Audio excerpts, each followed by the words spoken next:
Euthyphro by Plato. Translated by Benjamin Jowett. Persons of the dialogue: Socrates. Euthyphro. Scene: the porch of the King Archon. Why have you left the Lyceum, Socrates? And what are you doing in the porch of the King Archon? Surely you cannot be concerned in a suit before the king, like myself. Not in a suit, Euthyphro. Impeachment is the word which the Athenians use. What? I suppose that someone has been prosecuting you, for I cannot believe that you are the prosecutor of another. Certainly not. Then someone else has been prosecuting you? Yes. And who is he? A young man who is little known, Euthyphro, and I hardly know him. His name is Meletus, and he is of the deme of Pithys. Perhaps you may remember his appearance. He has a beak, and long, straight hair, and a beard which is ill-grown. No, I do not remember him, Socrates. But what is the charge which he brings against you? What is the charge? Well, a very serious charge, which shows a good deal of character in the young man, and for which he is certainly not to be despised. He says he knows how the youth are corrupted, and who are their corruptors. I fancy that he must be a wise man, and seeing that I am the reverse of a wise man, he has found me out, and is going to accuse me of corrupting his young friends. And of this our mother the state is to be the judge. Of all our political men, he is the only one who seems to me to begin in the right way, with the cultivation of virtue in youth. Like a good husbandman, he makes the young shoots his first care, and clears away us who are the destroyers of them. This is only the first step. He will afterwards attend to the elder branches, and if he goes on as he has begun, he will be a very great public benefactor. I hope that he may. But I rather fear, Socrates, that the opposite will turn out to be the truth. My opinion is that in attacking you, he is simply aiming a blow at the foundation of the state. But in what way does he say that you corrupt the young? He brings a wonderful accusation against me, which at first hearing excites surprise. He says that I am a poet, or maker of gods, and that I invent new gods and deny the existence of old ones. This is the ground of his indictment. I understand, Socrates. He means to attack you about the familiar sign which occasionally, as you say, comes to you. He thinks that you are a neologian, and he is going to have you up before the court for this. He knows that such a charge is readily received by the world, as I myself know too well. For when I speak in the assembly about divine things, and foretell the future to them, they laugh at me, and think me a madman. Yet every word that I say is true. But they are jealous of us all, and we must be brave and go at them. Their laughter, friend Euthyphro, is not a matter of much consequence. For a man may be thought wise, but the Athenians, I suspect, do not much trouble themselves about him until he begins to impart his wisdom to others, and then, for some reason or other, perhaps as you say from jealousy, they are angry. I am never likely to try their temper in this way. I dare say not, for you are reserved in your behavior, and seldom impart your wisdom. But I have a benevolent habit of pouring out myself to everybody, and would even pay for a listener. And I am afraid that the Athenians may think me too talkative. Now if, as I was saying, they would only laugh at me, as you say that they laugh at you, the time might pass gaily enough in the court. But perhaps they may be in earnest. And then what the end will be, you soothsayers only can predict. I dare say that the affair will end in nothing, Socrates, and that you will win your cause. And I think that I shall win my own. And what is your suit, Euthyphro? Are you the pursuer or the defendant? I am the pursuer. Of whom? You will think me mad when I tell you. Why, has the fugitive wings? Nay, he is not very volatile at his time of life. Who is he? My father. Your father, my good man? Yes. And of what is he accused? Of murder, Socrates. By the powers, Euthyphro! How little does the common herd know of the nature of right and truth! A man must be an extraordinary man, and have made great strides in wisdom before he could have seen his way to bring such an action. Indeed, Socrates, he must. I suppose that the man whom your father murdered was one of your relatives. Clearly he was, for if he had been a stranger, you would never have thought of prosecuting him. I am amused, Socrates, at your making a distinction between one who is a relation and one who is not a relation. For surely the pollution is the same in either case, if you knowingly associate with the murderer when you ought to clear yourself and him by proceeding against him. The real question is whether the murdered man has been justly slain. If justly, then your duty is to let the matter alone. But if unjustly, then even if the murderer lives under the same roof with you and eats at the same table, proceed against him. Now, the man who is dead was a poor dependent of mine, who worked for us as a field laborer on our farm in Naxos. And one day, in a fit of drunken passion, he got into a quarrel with one of our domestic servants and slew him. My father bound him hand and foot and threw him into a ditch, and then sent to Athens to ask of a diviner what he should do with him. Meanwhile, he never attended to him, and took no care about him, for he regarded him as a murderer, and thought that no great harm would be done even if he did die. Now this was just what happened, for such was the effect of cold and hunger and chains upon him, that before the messenger returned from the diviner, he was dead. And my father and family are angry with me for taking the part of the murderer and prosecuting my father. They say that he did not kill him, and that if he did, the dead man was but a murderer, and I ought not to take any notice, for that a son is impious who prosecutes a father. Which shows, Socrates, how little they know what the gods think about piety and impiety. Good heavens, Euthyphro! And is your knowledge of religion and of things pious and impious so very exact that, supposing the circumstances to be as you state them, you are not afraid lest you too may be doing an impious thing in bringing an action against your father? The best of Euthyphro, and that which distinguishes him, Socrates, from other men, is his exact knowledge of all such matters. What should I be good for without it? Rare friend, I think that I cannot do better than be your disciple. Then before the trial with Meletus comes on, I shall challenge him, and say that I have always had a great interest in religious questions, and now, as he charges me with rash imaginations and innovations in religion, I have become your disciple. You, Meletus, I shall say to him, acknowledge Euthyphro to be a great theologian, and sound in his opinions. And if you approve of him, you ought to approve of me, and not to have me in court. But if you disapprove, you should begin by indicting him who is my teacher, and who will be the ruin, not of the young, but of the old. That is to say, of myself, whom he instructs, and of his old father whom he admonishes and chastises.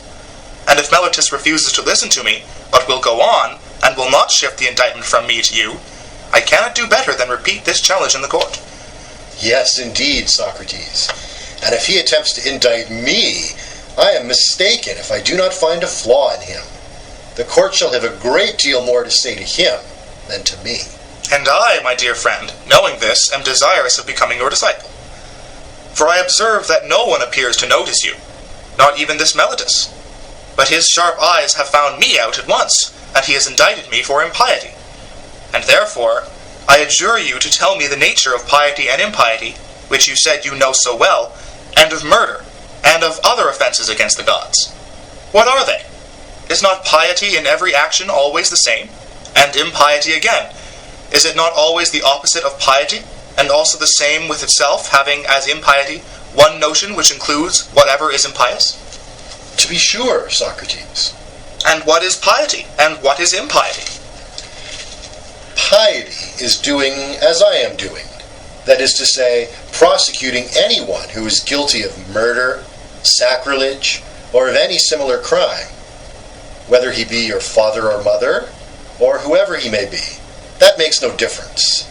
And not to prosecute them is impiety. And please to consider, Socrates, what a notable proof I will give you of the truth of my words, a proof which I have already given to others. The principle, I mean, that the impious, whoever he may be, ought not to go unpunished. For do not men regard Zeus as the best and most righteous of the gods? And yet they admit that he bound his father, Cronos, because he wickedly devoured his sons. and that he too had punished his own father, Uranus, for a similar reason, in a nameless manner. And yet, when I proceed against my father, they are angry with me. So inconsistent are they in their way of talking when the gods are concerned, and when I am concerned. May not this be the reason, Euthyphro, why I am charged with impiety? That I cannot away with these stories about the gods? And therefore I suppose that people think me wrong. But as you, who are well informed about them, approve of them, I cannot do better than assent to your superior wisdom. What else can I say, confessing as I do, that I know nothing about them? Tell me, for the love of Zeus, whether you really believe they are true. Yes, Socrates, and things more wonderful still, of which the world is in ignorance. And do you really believe that the gods fought with one another, and had dire quarrels, battles, and the like, as the poets say, and as you may see represented in the works of great artists? The temples are full of them, and notably the robe of Athene, which is carried up to the Acropolis at the great Pananathea, is embroidered with them. Are all these tales of the gods true, Euthyphro? Yes, Socrates, and, as I was saying, I can tell you, if you would like to hear them, many other things about the gods which would quite amaze you.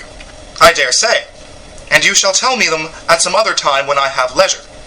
But just at present I would rather hear from you a more precise answer, which you have not as yet given, my friend, to the question, what is piety? When asked, you only replied, doing as you do, charging your father with murder. And what I said was true, Socrates. No doubt, Euthyphro. But you would admit that there are many other pious acts? There are. Remember that I did not ask you to give me 2 or 3 examples of piety, but to explain the general idea which makes all pious things to be pious. Do you not recollect that there was one idea which made the impious impious, and the pious pious? I remember.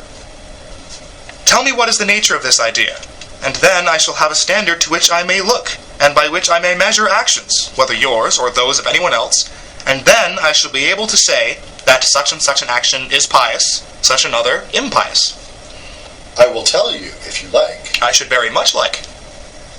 Piety, then, is that which is dear to the gods, and impiety is that which is not dear to them.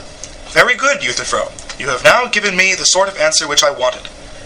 But whether what you say is true or not, I cannot as yet tell, although I make no doubt that you will prove the truth of your words. Of course. Come then, and let us examine what we are saying. That thing or person which is dear to the gods is pious, and that thing or person which is hateful to the gods is impious, these two being the extreme opposites of one another. Was not that said? It was. And well said? Yes, Socrates, I thought so. It was certainly said. And further, Euthyphro, the gods were admitted to have enmities and hatreds and differences? Yes, that was also said. And what sort of difference creates enmity and anger? Suppose, for example, that you and I, my good friend, differ about a number. Do differences of this sort make us enemies, and set us at variance with one another? Do we not go at once to arithmetic, and put an end to them by a sum? True. Or suppose that we differ about magnitudes. Do we not quickly end the differences by measuring? Very true. And we end a controversy about heavy and light by resorting to a weighting machine. To be sure. But what differences are there which cannot be thus decided, and which therefore make us angry and set us at enmity with one another? I dare say the answer does not occur to you at the moment, and therefore I will suggest that these enmities arise when the matters of difference are the just and unjust, good and evil, honorable and dishonorable. Are not these the points about which men differ, and about which, when we are unable satisfactorily to decide our differences, you and I and all of us quarrel when we do quarrel? Yes, Socrates, the nature of the differences about which we quarrel is such as you describe.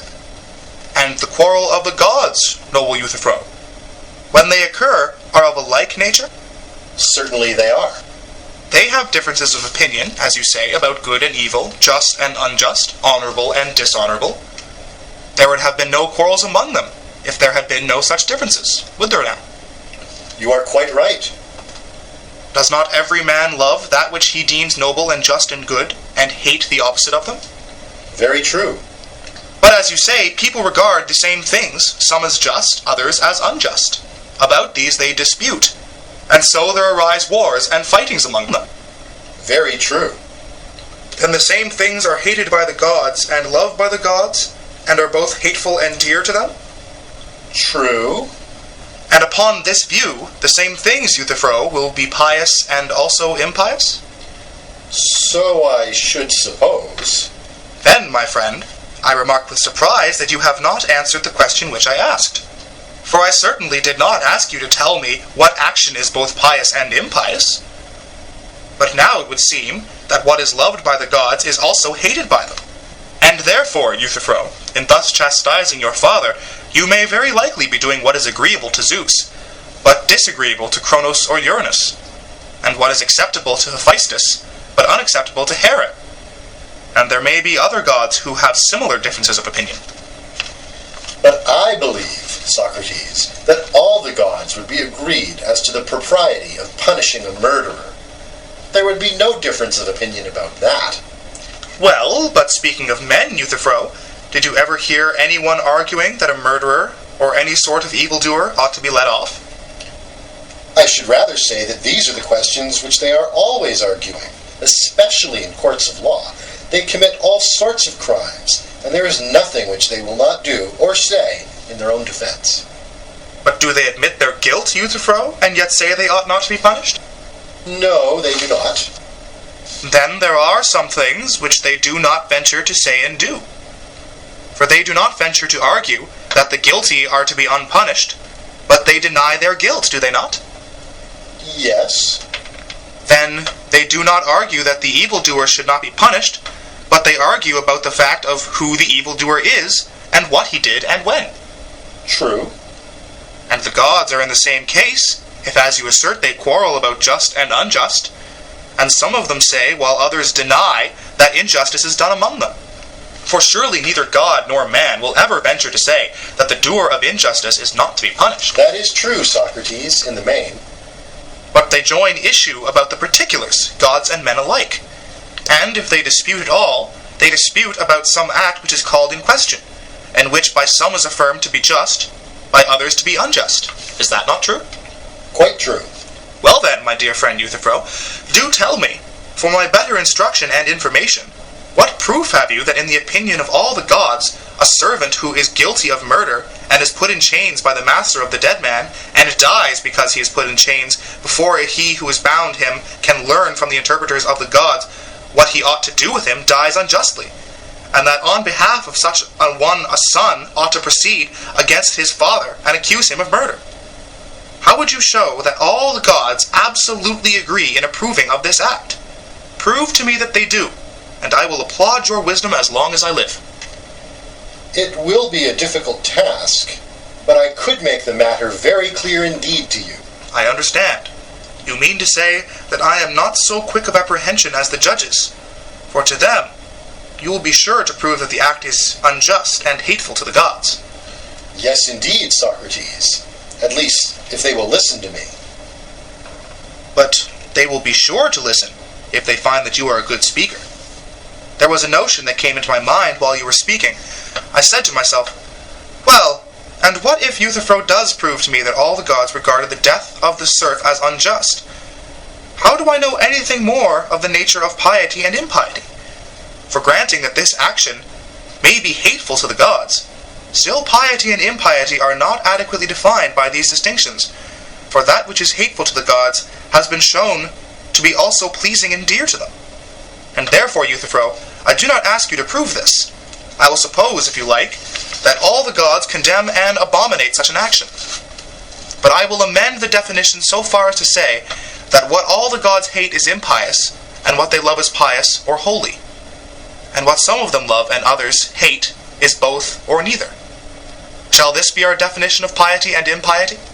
Why not, Socrates? Why not? Certainly, as far as I am concerned, Euthyphro, there is no reason why not.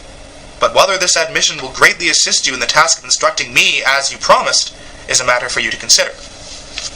Yes, I should say that what all the gods love is pious and holy, and the opposite, which they all hate, impious. Ought we to inquire into the truth of this, Euthyphro, or simply to accept the mere statement on our own authority and that of others? What do you say? We should inquire, and I believe that the statement will stand the test of inquiry. We shall know better, my good friend, in a little while. The point which I should first wish to understand is whether the pious or holy is beloved by the gods because it is holy, or holy because it is beloved of the gods. I do not understand your meaning, Socrates. I will endeavor to explain. We speak of carrying and we speak of being carried, of leading and being led, seeing and being seen. You know that in all such cases there is a difference, and you know also in what the difference lies? I think that I understand. And is not that which is beloved distinct from that which loves? Certainly. Well, and now tell me, is that which is carried in the state of carrying because it is carried, or for some other reason? No, that is the reason. And the same is true of what is led, and of what is seen? True. And a thing is not seen because it is visible, but conversely, visible because it is seen. Nor is a thing led because it is in the state of being led, or carried because it is in the state of being carried, but the converse of this. And now I think, Euthyphro, that my meaning will be intelligible. And my meaning is that any state of action or passion implies previous action or passion. It does not become because it is becoming, but it is in a state of becoming because it becomes. Neither does it suffer because it is in a state of suffering, but it is in a state of suffering because it suffers. Do you not agree? Yes. Is not that which is loved in some state either of becoming or suffering? Yes. And the same holds as in the previous instances. The state of being loved follows the act of being loved, not the act state. Certainly. And what do you say of piety, Euthyphro? Is not piety, according to your definition, loved by all the gods? Yes. Because it is pious or holy, or for some other reason? No, that is the reason. It is loved because it is holy, not holy because it is loved. Yes. And that which is dear to the gods is loved by them, and is in a state to be loved of them because it is loved of them. Certainly. Then that which is dear to the gods, Euthyphro, is not holy, nor is that which is holy loved of God, as you affirm. But they are two different things. How do you mean, Socrates? I mean to say that the holy has been acknowledged by us to be loved of God because it is holy, not to be holy because it is loved. Yes. But that which is dear to the gods is dear to them because it is loved by them, not loved by them because it is dear to them. True.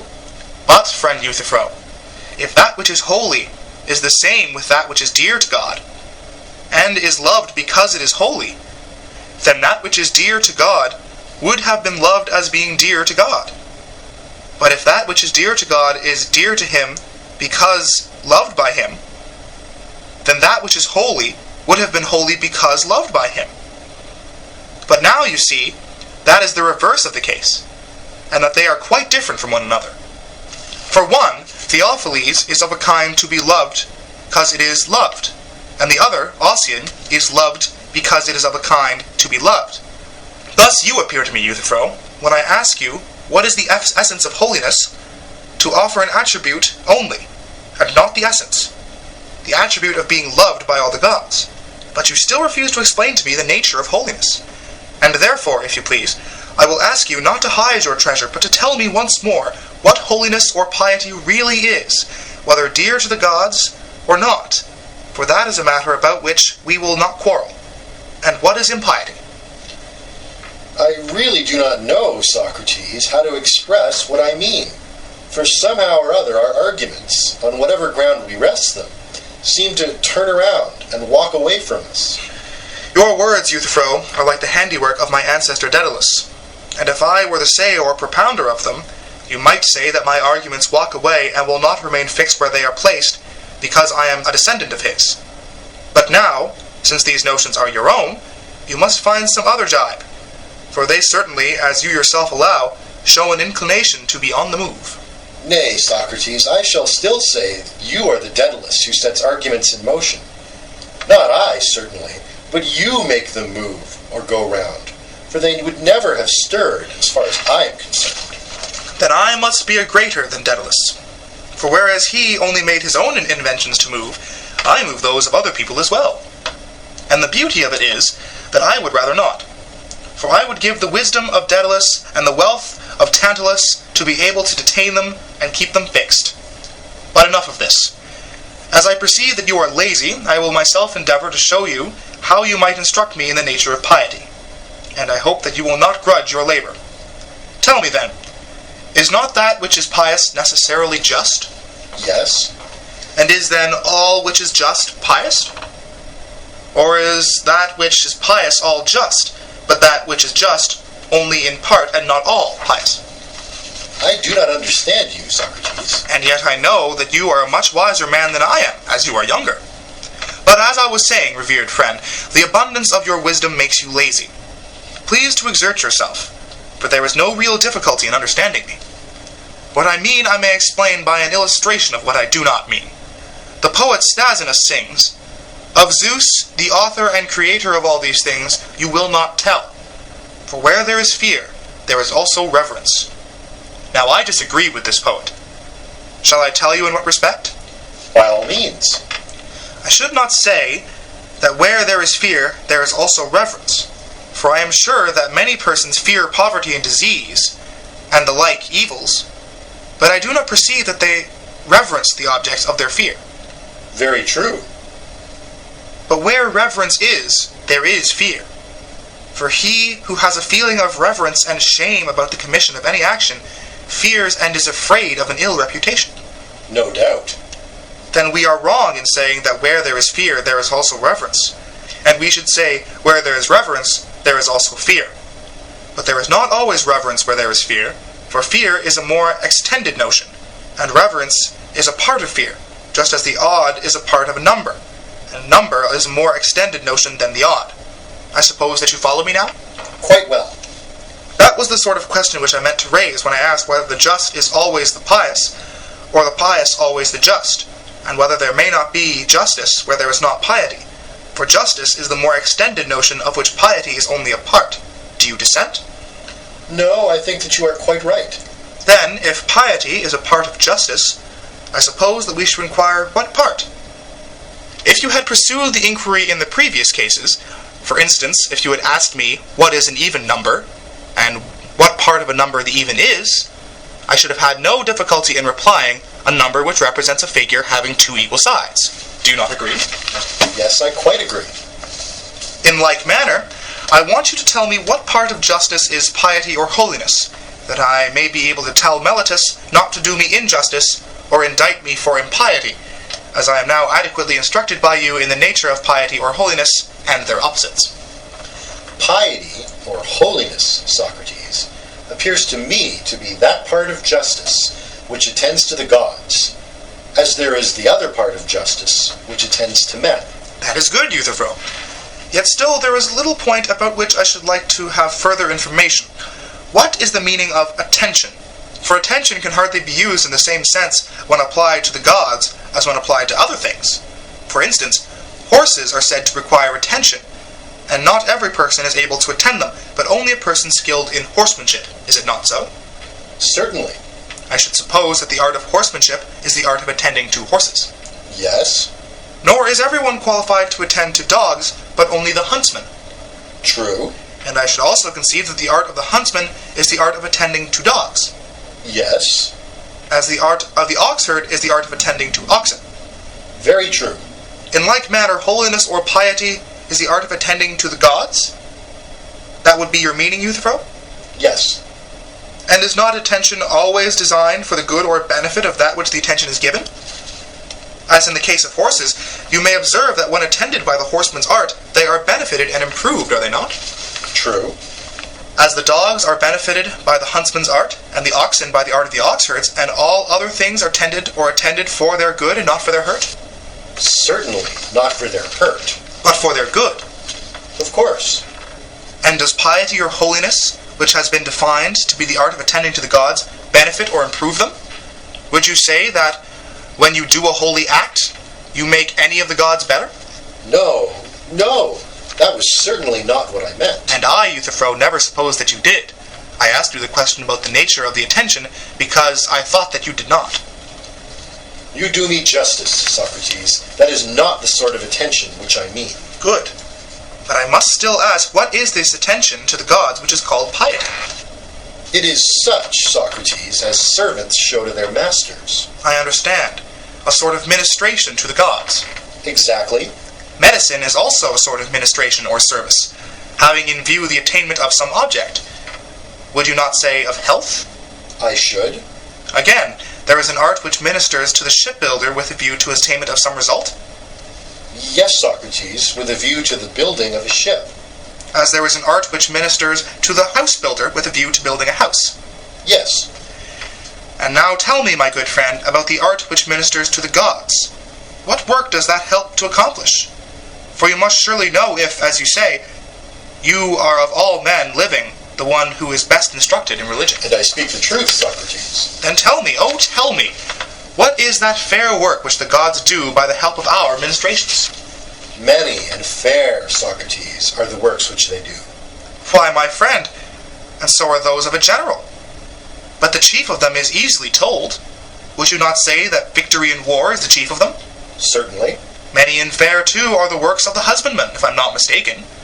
But his chief work is the production of food from the earth. Exactly. And of the many and fair things done by the gods, which is the chief or principal one? I have told you already, Socrates, that to learn all these things accurately will be very tiresome. Let me simply say that piety, or holiness, is learning how to please the gods in word and deed by prayers and sacrifices. Such piety is the salvation of families and states, just as the impious, which is unpleasing to the gods, is their ruin and destruction. I think that you could have answered in much fewer words the chief question which I asked, Euthyphro, if you had chosen. But I see plainly that you are not disposed to instruct me. Clearly not. Why else, when we reached the point, did you turn aside? Had you only answered me, I should have truly learned of you by this time the nature of piety. Now, as the asker of a question is necessarily dependent on the answerer, whither he leads I must follow, and can only ask again, what is the pious, and what is piety? Do you mean that they are a sort of science of praying and sacrificing? Yes, I do. And sacrificing is giving to the gods, and prayer is asking of the gods. Yes, Socrates. Upon this view, then, piety is a science of asking and giving. You understand me capitally, Socrates. Yes, my friend. The reason is that I am a votary of your science, and give my mind to it, and therefore nothing which you say will be thrown away upon me. Please then to tell me, what is the nature of this service to the gods? Do you mean that we prefer requests and give gifts to them? Yes, I do. Is not the right way of asking to ask of them what we want? Certainly. And the right way of giving is to give them in return what they want of us. There would be no meaning in an art which gives to anyone that which he does not want.